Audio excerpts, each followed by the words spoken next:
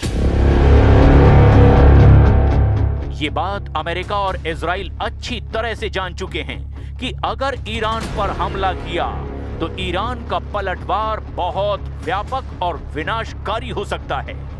इस वक्त ईरान को रूस और चीन से सैटेलाइट और खुफिया जानकारियां मिल रही है, जबकि अरब सागर में मौजूद चीनी युद्धपोत ईरान को अमेरिकी युद्धपोत अब्राहम लिंकन की पल पल की खबरें दे रहे हैं। बंदर अब्बास जैसे ईरानी बंदरगाहों वाले इलाके पर अब 1000 से ज्यादा आत्मघाती स्पीड बोट हमले को तैयार हैं। मिसाइलें और ड्रोन भी हमले के लिए तैयार हो चुकी हैं। एक रिपोर्ट के मुताबिक मिडिल ईस्ट में अमेरिका के लगभग 40,000 से 50,000 सैनिक तैनात हैं और हाल ही में USS Abraham Lincoln aircraft carrier के आने से करीब 5,700 अतिरिक्त सैनिक इस क्षेत्र में जुड़े हैं। उस हिसाब से पश्चिम एशिया में 60,000 के करीब अमेरिकी सैनिक मौजूद हैं जो पूरी तरह से ईरानी सेना के निशाने पर आ चुके हैं। कतर में 10,000, कुवैत में 13,500, इराक में 2,500, यूएई में लगभग 5,000, सऊदी अरब में 3,000 के करीब, जॉर्डन में 3,000, सीरिया में 900 अमेरिकी सैनिक ईरानी सेना के निशाने पर हैं और इन्हीं सैनिकों की खबरें खामनेई ने अब तेहरान के पास कब्रिस्तान में खुदवा दी हैं। ईरानी सैन्य कमांडरों और अधिकारियों के बयानों के मुताबिक यदि युद्ध छिड़ता है तो उनके प्राइम टारगेट वो अड्डे होंगे जो ईरान की सीमाओं के सबसे करीब हैं। अल-उदीद एयरबेस कतर, क्योंकि यहां से अमेरिका के सबसे खतरनाक लड़ाकू विमान और बॉम्बर उड़ान भरते हैं। ये ईरान की बैलिस्टिक मिसाइलों का पहला निशाना हो सकता है। 5वीं फ्लीट बहरीन। ईरान अपने स्मार्ट मिसाइलों और सुसाइड ड्रोन से फारस की खाड़ी में खड़े अमेरिकी युद्धपोतों को निशाना बनाने की धमकी दे चुका है। ऐन अल असद इराक। इतिहास गवाह है कि 2020 में कासिम सुलेमानी की मौत के बाद ईरान ने सीधे इसी बेस पर मिसाइलें दागी थी। स्ट्रेट ऑफ हॉर्मुज, हालांकि ये बेस नहीं है, लेकिन ईरान इसे ब्लॉक करके अमेरिकी नेवी को सीधे चुनौती दे सकता है। अल दफरा यूएई अपनी आधुनिक टोही प्रणालियों और निगरानी ड्रोन्स की वजह से यह भी ईरान की सूची में ऊपर है। ईरान ने हाल ही में एक वीडियो जारी किया है जिसमें उसने इन सभी ठिकानों को अपने मिसाइल रेंज में दिखाया है।